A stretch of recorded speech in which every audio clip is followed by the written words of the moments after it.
Class 12th में जितने भी बच्चे हैं जिनका कंपार्टमेंट का सीबीएसई का पेपर होने वाला है केमिस्ट्री का, उन सभी बच्चों के लिए वाली वीडियो रहेगी। इस वीडियो में हम जो आपका ऑर्गेनिक केमिस्ट्री का रिवीजन चल रहा था उसी को कंटिन्यू करते हुए आज हम 5th लेक्चर की तरफ हैं और यहाँ पर आज हम अमाइंस एंड बायोमोलिक्यूल्स के मोस्ट इंपॉर्टेंट क्वेश्चंस करेंगे और टाइम मिला तो और भी क्वेश्चंस करेंगे जो आपके पेपर में आ सकते हैं। ठीक है, जैसे कि जिन बच्चों ने पिछली वीडियो देखी होगी उसमें मैंने आपको 10 क्वेश्चंस कराए थे बढ़िया लेवल के। ठीक है, उन्हीं में से आपके बहुत सारे क्वेश्चंस आपको पेपर में दिखेंगे और यहाँ पर आपको जो है मैं टेलीग्राम चैनल पर आपको होमवर्क दूंगा जिन क्वेश्चंस को आपको सॉल्व करना है अपने आप से, और अगर आपको किसी भी क्वेश्चन में डाउट आता है तो फिर आप कमेंट सेक्शन में भी पूछ सकते हैं टेलीग्राम पर। तो टेलीग्राम चैनल का भी लिंक आपसे डिस्क्रिप्शन में मिल रहा होगा और जितनी भी अभी तक वीडियो बन चुकी है ऑर्गेनिक केमिस्ट्री के रिवीजन पे, उन सभी वीडियोस का जो प्लेलिस्ट का जो लिंक है आप सभी को डिस्क्रिप्शन में मिल जाएगा। वहां पर से विजिट करके अगर आपने अभी भी अपनी तैयारी स्टार्ट नहीं की है तो आपने वैसे तो देर कर दिया, बट फिर भी आप जितना अपने आप से सिलेबस कवर कर पाए आप कवर कर लेना और जितना आप वीडियोस को फॉलो कर पाए उतना कर लेना। ठीक है, तो स्टार्ट करते हैं। आज हम अमाइंस को स्टार्ट करेंगे और बायोमोलिक्यूल्स के साथ खत्म कर देंगे। ठीक है, स्टार्ट करते हैं। अब यहाँ पर जो हमारा अमाइंस है चैप्टर नंबर 4 ऑर्गेनिक केमिस्ट्री का, तो यहाँ पर इसका जो फर्स्ट क्वेश्चन है वो हमने यहाँ पर लिख लिया। यहाँ पर है आपके पास PKB for aniline is more than that of methylamine, यानी कि जो यहाँ पे आपके पास पीकेबी है एनिलीन के लिए ये मोर देन होता है देन दैट ऑफ मिथाइलमाइन। तो मिथाइलमाइन से कैसे ज्यादा होता है आपको ये बताना है। ठीक है, तो आपको पता है जो एनिलीन है वो कैसे बनता है। मैं आपको एनिलीन का स्ट्रक्चर बताया तो जिन बच्चों को नहीं पता, एनिलीन का जो स्ट्रक्चर होता है कुछ इस प्रकार का होता है। एक आपके पास बेंजीन रिंग और ऊपर लगा होता है आपके पास NH2 और इसके ऊपर लोन पेयर। ठीक है, ये आपके पास एनिलीन होता है। जिन बच्चों का नहीं पता मैं आपको बताया तो ये एनिलीन है। ठीक है, यहाँ पर जो आपके पास एरोमेटिक पार्ट दिख रहा है बेंजीन वाला, ये आपके पास एरोमेटिक पार्ट है। ठीक है, due to aromatic nature of aniline it is more stable and lone pair is involve in the resonance. यहाँ पर जो लोन पेयर है यहाँ पर जो है कॉन्जुगेशन में है। ठीक है, ये जो है यहाँ पर आपको ये यहाँ पर जो डबल बॉन्ड दिख रहा है यहाँ पर पाई करेक्टर होगा, यहाँ पर सिग्मा और यहाँ पर लोन पेयर। तो यहाँ पर पाई सिग्मा लोन पेयर का आपको जो है कॉन्जुगेशन दिख रहा होगा और जिसकी वजह से यहाँ पर जो है ये लोन पेयर ना इसके साथ क्या होगा, रेजोनेंस में होगा और रेजोनेंस में क्या होती है, स्टेबिलिटी ज्यादा मिलती है। ठीक है, तो due to aromatic nature of aniline, aniline का जो एरोमेटिक नेचर है उस वजह से इट इज मोर स्टेबल, ये जो है ज्यादा स्टेबल होगा एंड लोन पेयर जो है रेजोनेंस में इन्वॉल्व होंगे। Therefore it is less available for donation, ये जो है लोन पेयर जो है वो लेस अवेलेबल होगा डोनेशन के लिए क्योंकि ये रेजोनेंस में जो है ये रेजोनेंस कर रहा है and acts as a weak base than methylamine. तो इसका लोन पेयर लेस अवेलेबल होगा डोनेशन के लिए and acts as a weak base, ये जो है वीक बेस की तरह ट्रीट होगा देन मिथाइलमाइन। तो यहाँ पर से आपको पता है पीकेबी जो है इन्वर्सली प्रोपोर्शनल होता है बेसिक स्ट्रेंथ के, तो ये जो है जितनी वैल्यू इसकी कम होगी उतनी पीकेबी वैल्यू ज्यादा होगी। तो इस वजह से जो है आपके पास एनिलीन का जो पीकेबी वैल्यू है वो मोर देन होता है देन दैट ऑफ मिथाइलमाइन। तो एक बार मैं सारी की सारी बातों को दोबारा से समेट के कह देता हूँ। यहाँ पर ये आपके पास एनिलीन है, ये जो इसका एरोमेटिक पार्ट है और इसका जो लोन पेयर है यहाँ पर ये जो है रेजोनेंस में है। ठीक है, और रेजोनेंस में क्या होती है, resonance is directly proportional to stability. तो यहाँ पर से इसको स्टेबिलिटी मिल रही है जिसकी वजह से जो इसका लोन पेयर है वो लेस अवेलेबल है डोनेशन के लिए। ठीक है, किसी को डोनेट नहीं कर सकता and act as a weak base, ये जो है वीक बेस की तरह एक्ट कर रहा है देन दैट ऑफ मिथाइलमाइन। तो आपको पता है वीक बेस की तरह एक्ट कर रहा है तो मतलब यहाँ पर बेसिक स्ट्रेंथ इसकी कम होगी, जितनी कम बेसिक स्ट्रेंथ होगी उतनी ज्यादा पीकेबी वैल्यू होगी क्योंकि pKb value inversely proportional to basic strength. तो उम्मीद है आपका यहाँ पर क्वेश्चन जो है क्लियर हो गया होगा। नेक्स्ट क्वेश्चन की तरफ मूव करते हैं।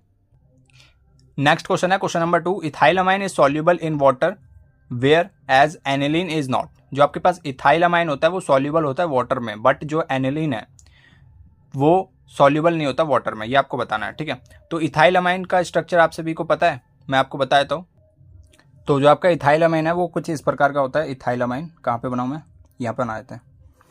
तो ये आपके पास इथाइलमाइन है CH3 CH2 एंड NH2।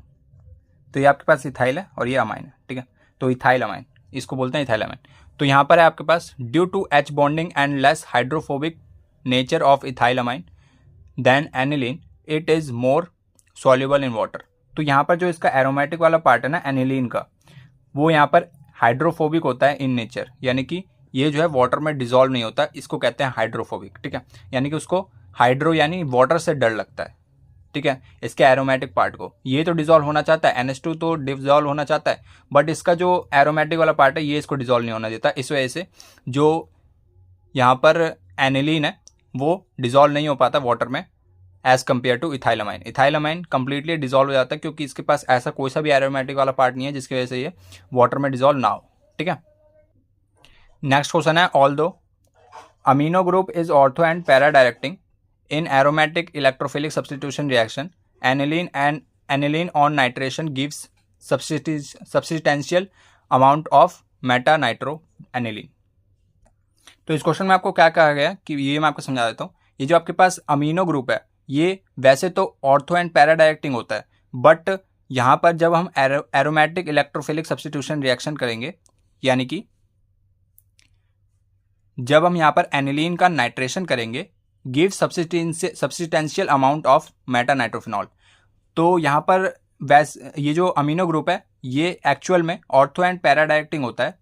तो यहाँ पर ये मेटा वाला जो प्रोडक्ट है ये क्यों देता है ये आपको बताना है, ठीक है। तो यहाँ पर हम समझ लेते हैं यहाँ पर क्या लिखा हुआ है। Aniline reacts with H+ ion from acid forms anilinium ion. जब ये एसिड के H+ आयन से रिएक्ट करता है तो यहाँ पर क्या फॉर्म करता है, ये एनिलीनियम आयन फॉर्म करता है, ठीक है। ये आपके पास एनिलीनियम आयन है। जब ये H+ से जब यहाँ पर एनिलीन H+ आयन से रिएक्ट होगा तो यहाँ पर ये एनिलीनियम आयन बनाता है जो कि मेटा डायरेक्टिंग होता है इन नेचर, ठीक है। और वैसे तो जो एनिलीन है वो ऑर्थो एंड पैरा डायरेक्टिंग है, बट जब ये एसिड के H+ आयन से रिएक्ट करता है तो ये एनिलीनियम आयन बनाता है जिसके ऊपर ये पॉजिटिव चार्ज आ जाता है, ठीक है। और यहाँ पर जो आपके पास एनिलीनियम आयन है on which is Meta directing, ये जो है मेटा डायरेक्टिंग होता है जैसे कि मैंने आपको बताया in nature. Therefore it form substantial amount of Meta nitrophenol, Meta nitro aniline, ठीक है। तो ये जो है सब्सटेंशियल अमाउंट में मेटा नाइट्रो जो आपके पास मेटा नाइट्रो एनिलीन है उसका फॉर्मेशन करता है, ठीक है। तो इस वजह से ये ortho para and Meta product देता है सब्सटेंशियल अमाउंट में। तो अगले क्वेश्चन की तरफ बढ़ते हैं। नेक्स्ट क्वेश्चन है, aniline does not undergo Friedel craft alkylation. तो एनिलीन जो है फ्रीडल क्राफ्ट एल्काइलेशन में क्यों पार्टिसिपेट नहीं कर पाता, ठीक है। तो aniline acts as Lewis base, इसके ऊपर जो लोन पेयर है वो इसको लुईस बेस की तरह ट्रीट करता है, which reacts with AlCl3 which is Lewis acid, ठीक है। ये जो है लुईस एसिड है AlCl3 and shows acid base reaction. ये जो है एसिड बेस रिएक्शन शो करेंगे क्योंकि ये लुईस बेस है, ये लुईस एसिड है, तो दोनों के दोनों एसिड बेस रिएक्शन शो करेंगे by forming a complex salt. जब ये दोनों आपस में रिएक्शन करेंगे तो ये ऐसा इस प्रकार का कोई जो है ये यहाँ पर कॉम्प्लेक्स सॉल्ट फॉर्म करते हैं, ठीक है। तो कॉम्प्लेक्स सॉल्ट फॉर्म करते हैं तो इसके बाद क्या होगा, जब ये कॉम्प्लेक्स सॉल्ट फॉर्मेशन कर लेंगे कॉम्प्लेक्स सॉल्ट का, तो by acquiring positive charge which deactivates further chemical reactivity. तो इसके ऊपर जो पॉजिटिव चार्ज आ गया ना, ये जो आगे की केमिकल रिएक्टिविटी है उसको जो है ये स्टॉप कर देता है, जिस वजह से जो एनिलीन है वो फ्रीडल क्राफ्ट एल्काइलेशन शो नहीं कर पाता, ठीक है। सिंपल सी बात ये है कि ये जो है आपके पास लुईस बेस की तरह ट्रीट हो रहा है, ये जो है लुईस बेस है एंड यहाँ पर ये जो है लुईस एसिड है, ठीक है। लुईस एसिड और लुईस बेस जो है आपस में कौन सी रिएक्शन शो करेंगे, एसिड बेस रिएक्शन, और यहाँ पर ये कॉम्प्लेक्स सॉल्ट का फॉर्मेशन करेंगे और जिसमें नाइट्रोजन के ऊपर एक पॉजिटिव चार्ज होगा जिसकी वजह से ये आगे की केमिकल रिएक्टिविटी को डीएक्टिवेट कर देता है। नेक्स्ट क्वेश्चन है, diazonium salt of aromatic amines are more stable than aliphatic amines. तो एलिफेटिक मैंने आपको बता रखा है और एरोमेटिक भी मैंने आपको बता रखा है, ठीक है। एलिफेटिक क्या होता है, जिसमें रिंग चलती है, ठीक है। एलिफेटिक में रिंग चलती है यानी कि आपके पास एल्काइल ग्रुप होगा कोई सा भी, जैसे कि मिथाइल हो सकता है, इथाइल हो सकता है, प्रोपाइल हो सकता है, ब्यूटाइल हो सकता है, कोई सा भी एल्काइल ग्रुप हो सकता है। एंड एरोमेटिक में आपका कोई सा भी अराइल ग्रुप हो सकता है। अराइल ग्रुप यानी कि कोई भी एक बेंजीन रिंग वाला पार्ट हो सकता है, उसको हम एरोमेटिक पार्ट कहते हैं, ठीक है। Due to resonance in aromatic amines, तो यहाँ पर जो आपके पास एरोमेटिक अमाइंस होते हैं जैसे कि हमने उसमें देखा कि उसमें जो है ना रेजोनेंस चलता रहता है, ठीक है, क्योंकि वहाँ पे कॉन्जुगेशन बनती है। देन एलिफेटिक अमाइंस, जो एलिफेटिक अमाइंस है उसके कंपैरिजन में यहाँ पर जो है क्या होता रहता है, यहाँ पर कॉन्जुगेशन की वजह से रेजोनेंस चलता रहता है, और रेजोनेंस क्या है, स्टेबिलिटी प्रोवाइड करता है, जिसकी वजह से ये जो है मोर स्टेबल होता है डाइजोनियम सॉल्ट, ठीक है। छठे क्वेश्चन में देख लेते हैं क्या बोला गया। Gabriel phthalimide synthesis is preferred for synthesising primary amines. तो जो आपके पास गैब्रियल थैलीमाइड है, अगर आपने नेमिंग रिएक्शन की वीडियो अगर अच्छे से देखी है, उसमें मैंने आपको बताया था कि यहाँ पर जो है ऑलवेज प्राइमरी अमाइन फॉर्मेशन होता है, ठीक है। तो यहाँ पर ऐसा क्यों होता है ये आपको बताना है, ठीक है। तो गैब्रियल थैलीमाइड जो सिंथेसिस है gives high yield of primary amines, ये जो है हाई यील्ड देता है प्राइमरी अमाइंस के, because with primary secondary and tertiary halides. तो यहाँ पर आपने देखा होगा कि वहाँ पर ना हमने प्राइमरी हैलाइड, सेकेंडरी हैलाइड और टर्सरी हैलाइड डाला था, ठीक है। वहाँ पर जो हमने रिएक्शन करी थी उसमें हमने क्या किया था, प्राइमरी, सेकेंडरी और टर्सरी हैलाइड्स डाला था, ठीक है। तो उसमें से आपकी जो फॉर्मेशन होती है वो ऑलवेज प्राइमरी अमाइन की होती है विथ हाई यील्ड, यानी कि इसकी जो यील्ड होती है प्राइमरी अमाइंस की वो ज़्यादा होती है as compare to primary, secondary and tertiary. अगला जो क्वेश्चन है उसमें बोला गया why can not aromatic primary amines be prepared by Gabriel phthalimide synthesis. तो यहाँ पर आपको बोला गया कि जो आपके पास एरोमेटिक प्राइमरी अमाइंस है उनका फॉर्मेशन क्यों नहीं हो सकता गैब्रियल थैलीमाइड सिंथेसिस से, ठीक है। तो देखते हैं यहाँ पर क्या लिखा हुआ है, due to partial double bond character of aryl halide. जो यहाँ पर हमारे पास अराइल हैलाइड होता है उसके पास एक पार्शियल डबल बॉन्ड कैरेक्टर होता है। आपने अगर ये वाली वीडियो देख रहे हैं तो मैंने आपको एक क्वेश्चन में बताया था कि जो आपके पास जो क्लोरोबेंजीन होता है उसका जो यहाँ पर कार्बन और हैलोजन का जो बॉन्ड होता है उसके अंदर एक पार्शियल डबल बॉन्ड का कैरेक्टर होता है। मैंने जो आपकी hello alkenes and hello arenes की जो वीडियो चल रही थी उसमें मैंने आपको बताया था कि जो कार्बन एंड हैलोजन के बीच में जो बॉन्ड होता है अराइल हैलाइड्स में, वो आपके पास क्या होता है, उसके अंदर एक पार्शियल डबल बॉन्ड कैरेक्टर हो जाता है जिसको ब्रेक करना थोड़ा मुश्किल हो जाता है। It become very difficult to break carbon halogen bond in aryl halide, therefore it can not be use to prepare aromatic amines in normal condition. तो नॉर्मल कंडीशन में तो एरोमेटिक अमाइंस का फॉर्मेशन होना थोड़ा मुश्किल है। तो यहाँ पर से कुल मिला के बात ये हुई कि इसके पास एक पार्शियल डबल बॉन्ड कैरेक्टर होता है जिसकी वजह से उस बॉन्ड को तोड़ना बहुत मुश्किल हो जाता है, ठीक है, रिएक्शन को करवाने के लिए। Therefore it can not be use to prepare aromatic amines in normal condition. तो नॉर्मल कंडीशन में तो ये प्रिपेयर नहीं हो सकता। 8th क्वेश्चन यहाँ पर हम देख लेते हैं। 8th क्वेश्चन में यहाँ पर बोला गया why are amines are less acidic than alcohols of comparable molecular mass. ठीक है, यहाँ पर आपको बोला गया है why are amines are less acidic than alcohols. जो अमाइंस होते हैं वो लेस एसिडिक होते हैं than alcohols of comparable of molecular mass. तो यहाँ पर हमें इसका सॉल्यूशन दिया गया due to presence of lone pair on nitrogen. जो अमाइंस है इसमें जो नाइट्रोजन होता है NH2 ग्रुप, उसके ऊपर जो नाइट्रोजन है उसके ऊपर एक लोन पेयर होता है। ठीक है, आप सभी को पता है, मैंने अभी आपको बताया था। And alkyl group electron density get increased on nitrogen atom. जो आपके पास यहाँ पर जो अल्काइल ग्रुप है यानी कि मिथाइल इथाइल प्रोपाइल ब्यूटाइल, इन सब के ऊपर जो इलेक्ट्रॉन डेंसिटी होती है वो क्या होती है, गेट इंक्रीज्ड हो जाती है ऑन नाइट्रोजन एटम। इन सभी की जो अल्काइल ग्रुप की वजह से जो नाइट्रोजन एटम पे जो लोन इलेक्ट्रॉन डेंसिटी है वो क्या हो जाती है, इंक्रीज हो जाती है and remains more available for donation. तो यहाँ पर जो आपके पास अल्काइल ग्रुप है ये प्लस आई इफेक्ट शो करते हैं जिसकी वजह से जो नाइट्रोजन है इसके ऊपर जो इलेक्ट्रॉन डेंसिटी है ये ग्रेटर हो जाती है and remains more available for donation, जिसकी वजह से जो यहाँ पर इलेक्ट्रॉन डेंसिटी है वो बढ़ जाती है और वो डोनेशन के लिए मोर अवेलेबल होते हैं, which makes its more basic than acidic nature. तो जिसकी वजह से ये जो है मोर एसिडिक होते हैं as compare to basic, more basic होते हैं, सॉरी मैंने अभी एसिडिक बोल दिया था ना, ये जो है मोर बेसिक होते हैं क्योंकि उनके ऊपर लोन पेयर जो है ज़्यादा हो जाता है, यानी कि इलेक्ट्रॉन जब बढ़ जाएंगे तो उनके ऊपर जो बेसिक कैरेक्टर है वो बढ़ जाता है। ठीक है, which makes its more basic than acidic nature. ठीक है, मोर बेसिक हो जाता है as compare to acidic nature. अब यहाँ पर जो 9th क्वेश्चन है उसमें ये लिखा हुआ है why do primary amines have higher boiling point than tertiary amines. तो यहाँ पर जो प्राइमरी अमाइंस होते हैं उनका जो बॉइलिंग पॉइंट होता है वो हायर होता है as compare to tertiary amines. तो ऐसा क्यों होता है, तो देखते हैं। In primary amines there are 3 H bonds while in tertiary amines only 1 H bond, therefore primary amines are more soluble than 3-degree amines due to presence of more number of H bonds।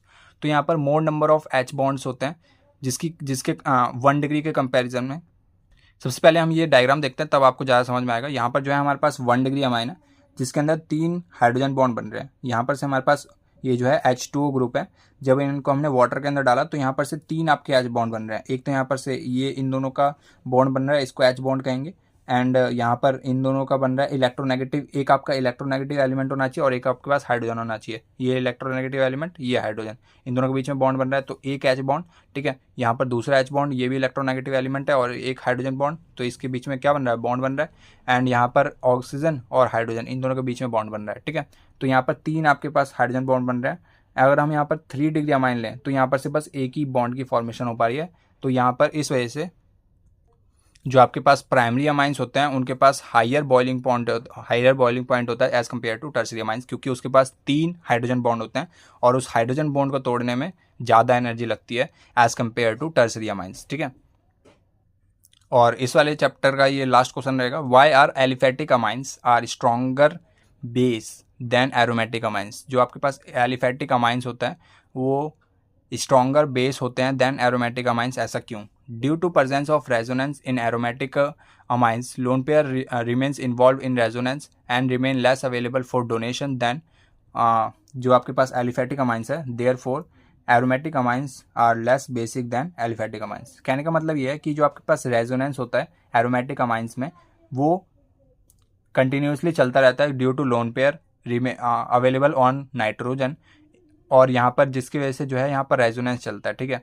And remains less available for donation, वही बात आ गई जो हमने पहले पढ़ा था, जो इसका लोन पेयर है वो रेजोनेंस में इन्वॉल्व होता है और वो जो है लेस अवेलेबल होता है डोनेशन के लिए than aliphatic amines. Therefore aromatic amines are less basic than aliphatic amines.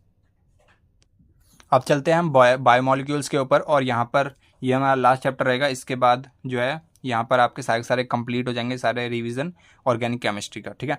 तो बायोमोलिक्यूल्स में सबसे पहले डेफिनेशन आपसे बहुत बार पूछ ली जाती है, रिड्यूसिंग शुगर क्या होता है, नॉन रिड्यूसिंग शुगर क्या होते हैं, एंसोमर्स क्या होते हैं, एनोमर्स क्या होते हैं, इन्वर्ट शुगर क्या होता है। तो ये सारी चीज़ें हम देखते हैं, ठीक है।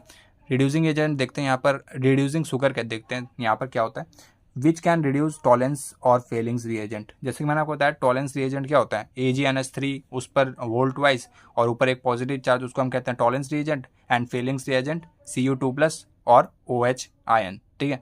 तो इस प्रकार से ये हमारे पास टॉलेंस रिएजेंट और फेलिंग रिएजेंट को जो रिड्यूस कर दे उसको हम क्या कहते हैं, रिड्यूसिंग शुगर कहते हैं, ठीक है। तो इसके जो एग्जाम्पल हो जाएगा वो हो जाएगा ग्लूकोज, क्योंकि ग्लूकोज के अंदर क्या होता है, एक OH CHO ग्रुप प्रेजेंट होता है जो एक एल्डिहाइड है, ठीक है। और एल्डिहाइड ग्रुप को टॉलेंस और फेलिंग्स रिएजेंट दोनों ही रिड्यूस कर देते हैं, ठीक है। तो अगला क्वेश्चन है नॉन रिड्यूसिंग शुगर, तो which can not reduce Tollens and Fehling's reagent. नाम से ही पता लग रहा है जब रिड्यूस कर रहा है टॉलेंस एंड फेलिंग रिएजेंट को, तो नॉन रिड्यूसिंग क्या करेगा, इसको रिड्यूस नहीं कर पाएगा। तो वही लिखा हुआ है which can not reduce Tollens और फेलिंग्स रिएजेंट। तो सुक्रोज जो है यहाँ पर इसका एग्जाम्पल होगा, क्योंकि इसके जो मॉलिक्यूलर फॉर्मूला आपने देखा होगा उसके अंदर कीटोनिक ग्रुप प्रेजेंट होता है, ठीक है। तो इस वजह से जो सुक्रेज है वो इसका एग्जांपल होगा। कीटोन ग्रुप को जो आपके पास टॉलेंस और फेलिंग्स रिएजेंट है उसको रिड्यूस नहीं कर पाते, ठीक है। इस वजह से शुगर इसका एग्जांपल होगा और ये नॉन रिड्यूसिंग इसको शुगर्स होते हैं। यहाँ पर हम एनोमर्स को देख लेते हैं। एनोमर्स आर साइक्लिक मोनोसैकेराइड्स, ये जो है साइक्लिक मोनोसैकेराइड्स होते हैं, differing from each other in the configuration of carbon 1 and carbon 2 carbons for aldose, it is C1 and C2 for ketos, ठीक है। तो यहाँ पर लिखा हुआ है एनोमर्स जो है साइक्लिक मोनोसैकेराइड्स होते हैं, डिफरिंग फ्रॉम ईच अदर, एक दूसरे से मतलब डिफरेंट होते हैं, इन द कॉन्फिगरेशन में कैसे, यहाँ पर कार्बन 1 होता है और कार्बन 2 होता है, ठीक है। For aldose it is carbon 1 and carbon 2 for ketose. इन सभी क्वेश्चन आंसर को आपको एग्जैक्टली याद ही करना पड़ेगा, ठीक है। मैं जितना समझा पा रहा हूँ उतना ही समझ में आए, ठीक है, उतना ही काफ़ी है, ठीक है। यहाँ पर लिखा हुआ है invert sugar, a mixture of equal parts of glucose and fructose, जो मिक्सचर होता है equal parts of glucose and fructose resulting from the hydrolysis of sugar. जब आप शुगर का हाइड्रोलिसिस करोगे ना तो आपको क्या मिलता है, ग्लूकोज एंड फ्रक्टोज मिलता है, ठीक है। तो यहाँ पर जो है दोनों का इक्वल पार्ट मिलता है, अगर इसके 6 मोल मिलेंगे तो इसको भी 6 मोल मिलेंगे, तो इस प्रकार से इक्वल पार्ट मिलते हैं, ठीक है, इन दी हाइड्रोलिसिस ऑफ सुक्रोज का जब हम हाइड्रोलिसिस करेंगे, सुक्रोज का हाइड्रोलिसिस करेंगे तो ग्लूकोज और फ्रक्टोज मिलेगा, ठीक है। और इसी को हम क्या कहते हैं, इन्वर्ट शुगर कहते हैं।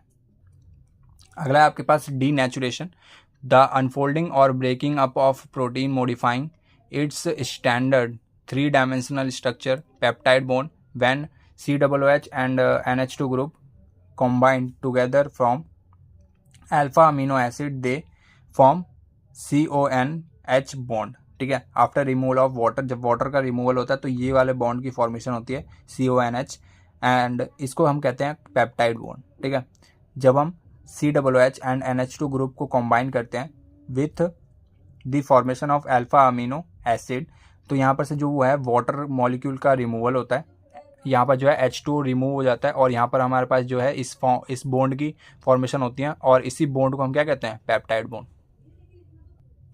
तो अब जो है हाइड्रोलिसिस की बात आ जाती है। यहाँ पर जो है कई बार आपसे हाइड्रोलिसिस पूछ लिया जाता है कि लैक्टोज का जब हम हाइड्रोलिसिस करेंगे तो क्या क्या बनेगा।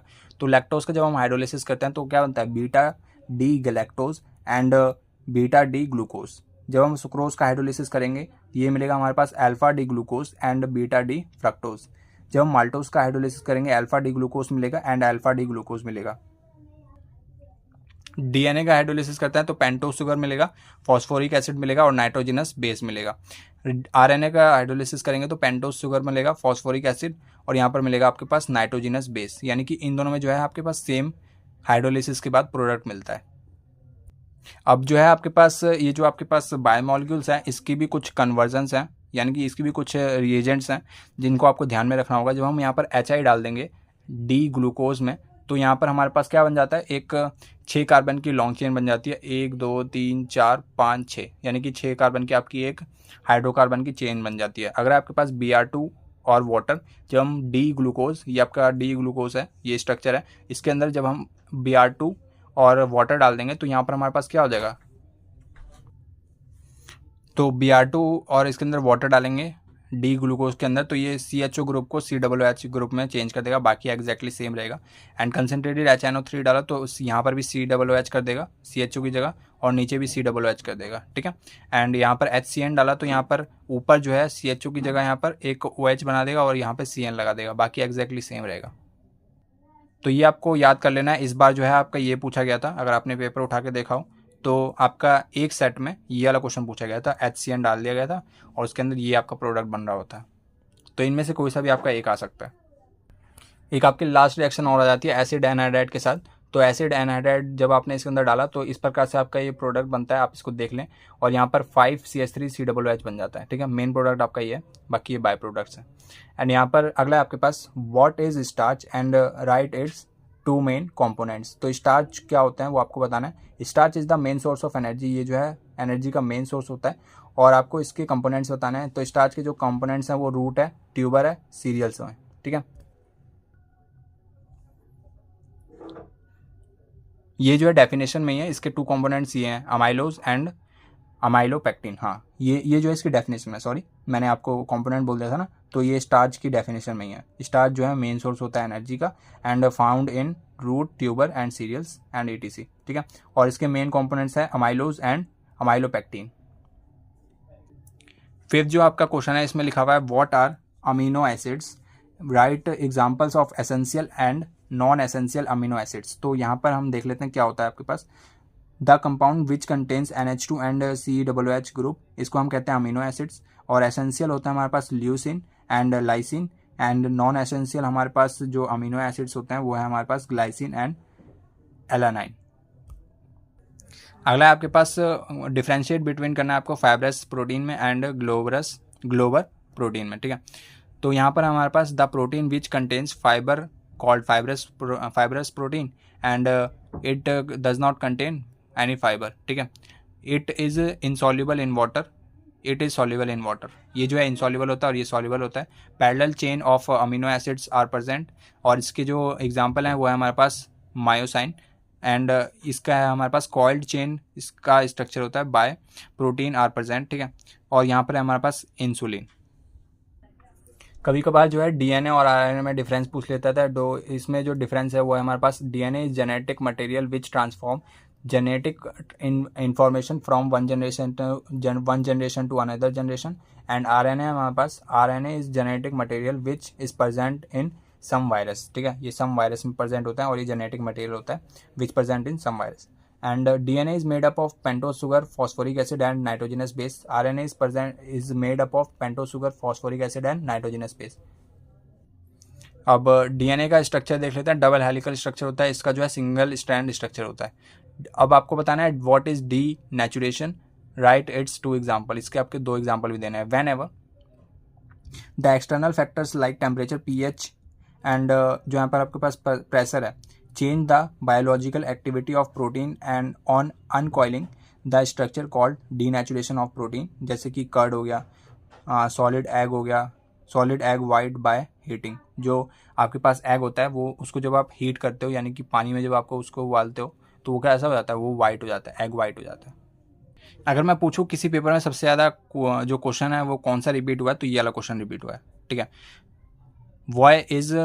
Y is vitamin C can not sugar in human body. ठीक है, मैंने बहुत जगह ये वाला क्वेश्चन देख लिया है.